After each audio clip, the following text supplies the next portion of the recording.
I'm 79 years old, and I live in a house that feels like a waiting room. It's quiet in here, not peaceful, just quiet. The kind of quiet that makes you aware of your own breathing. Sometimes I sit in the kitchen long after my coffee's gone cold, just listening to the refrigerator hum. It's the only thing in this house that sounds alive. I built a good life. That's what people say when they look at it from the outside. 42 years in the same company, a pension, a house paid off, 2 children who turned out decent, no scandals, no disasters anyone could point to. And still, somewhere along the way, I lost my home. I don't mean the building. The roof is still solid. The floors are the same oak I put in myself back in 1983. I mean the feeling, the warmth, the sense that someone was waiting for me at the end of the day. I always thought there would be more time for that. When I was 26, I married a woman who laughed easily. Her name was Margaret. She had a way of tilting her head when she listened, like what you were saying mattered more than anything else. Back then, I believed that love was something you secured early, like a mortgage. Once it was in place, you could focus on the rest. The rest, for me, was work. I started at the factory right out of community college, entry level. I told myself it was temporary, just until we got on our feet, just until we had a little savings, just until the first baby, just until the promotion. There was always a just until. Margaret would set dinner on the table at 6. At first, I was there. I remember those early years. We'd eat, talk about nothing important, the neighbor's dog, a movie she wanted to see, what color to paint the hallway. Ordinary things.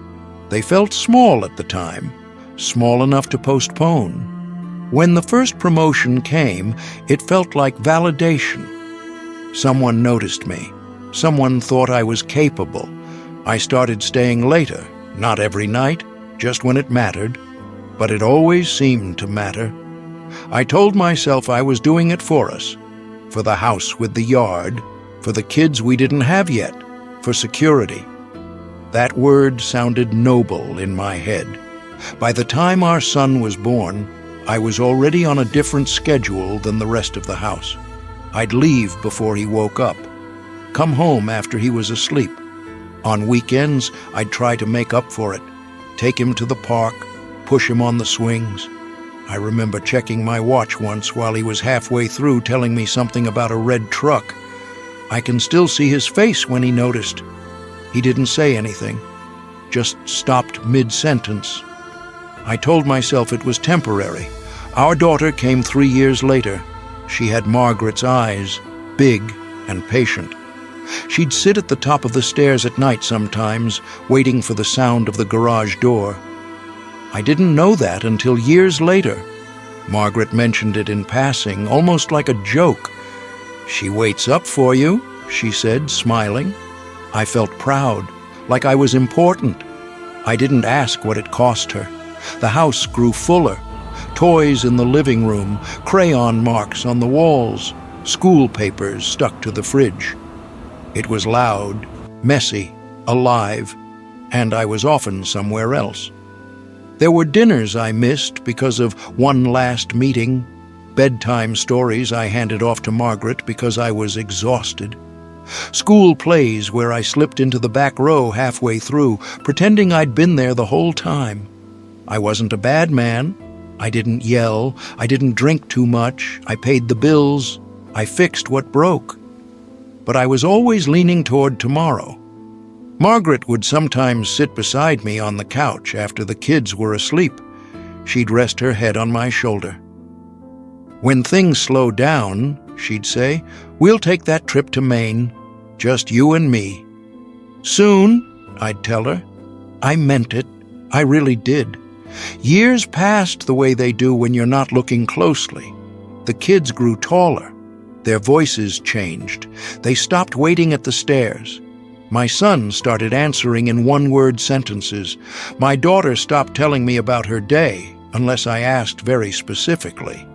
Even then, I could feel a door had closed somewhere I hadn't noticed. I told myself teenagers are just like that. Margaret grew quieter too. Not resentful, not angry, just self-contained. She filled her time with church groups and gardening. She made friends I didn't know well. There were parts of her life that no longer required me. I thought that was normal. Marriage settling into its later stage. I kept working. When I finally made senior management, I felt like I'd climbed a mountain. There was a small ceremony, a plaque. People shook my hand. Margaret came, of course. She wore that blue dress I always liked. She smiled for the photos. On the drive home, I talked the whole way about the future. Bonuses, retirement plans, the lake house we could maybe afford in a few years. She stared out the window. "I'm proud of you," she said quietly. But it didn't feel like celebration. The turning point didn't come with shouting or slammed doors. It came on a Tuesday afternoon when I was 61, 3 years from retirement. Margaret called me at work. She never did that. Her voice was steady, but thinner somehow. "I had a doctor's appointment," she said. I remember the sound of papers rustling in my office, the hum of the fluorescent lights. "It's cancer," she said. "They think they caught it early." I told her I'd be home soon. I didn't wait for the end of the meeting. For once, I left in the middle of it, drove faster than I should have. When I walked into the house, she was sitting at the kitchen table, hands folded like she was waiting for Grace before dinner. I sat across from her. For the first time in years, there was nowhere else to be. Treatment started quickly. Appointments, tests, waiting rooms. I went to all of them, every single one. I held her hand during chemo. I learned the names of medications I can't pronounce now. I made soup the way she liked it. I told myself this was my chance to show up, and in a way, I did. But illness has a way of revealing the spaces that were already there. One night, she looked at me from her side of the bed. Her hair had started to thin. Her skin looked almost translucent in the lamplight. "Do you remember that trip to Maine?" she asked. I nodded. Of course I did. We kept saying later. There wasn't accusation in her voice, just sadness, a simple observation. She went downhill faster than anyone expected. Complications, infections, words like aggressive and limited options. In the hospital, during her final week, the room was so quiet I could hear her breathing change, slow, uneven. I sat there and tried to think of something meaningful to say, some grand summation of our life together. All I could think about were the dinners I'd missed, the school plays, the trip to Maine. "I'm here," I told her. She squeezed my hand. "I know." She died on a Thursday morning while I was still holding that hand. The house felt enormous after that. Every room echoed. Her shoes were still by the door, her gardening gloves on the back porch. The first night alone, I walked from room to room, turning lights on and off. I didn't know what to do with myself. Retirement came quietly a couple years later. No plaque this time, just a handshake and a final paycheck. I thought I'd finally have the time. Time for what? The kids have their own lives now. They call, they visit on holidays, they're kind, but there's a carefulness to it, a distance that's polite and permanent. My son once said, not unkindly, "You were always busy, Dad." He said it like a fact. I don't blame him. He's right. The house is paid off, the accounts are stable. By most measures, I succeeded. But success doesn't sit across from you at dinner. It doesn't laugh at your bad jokes.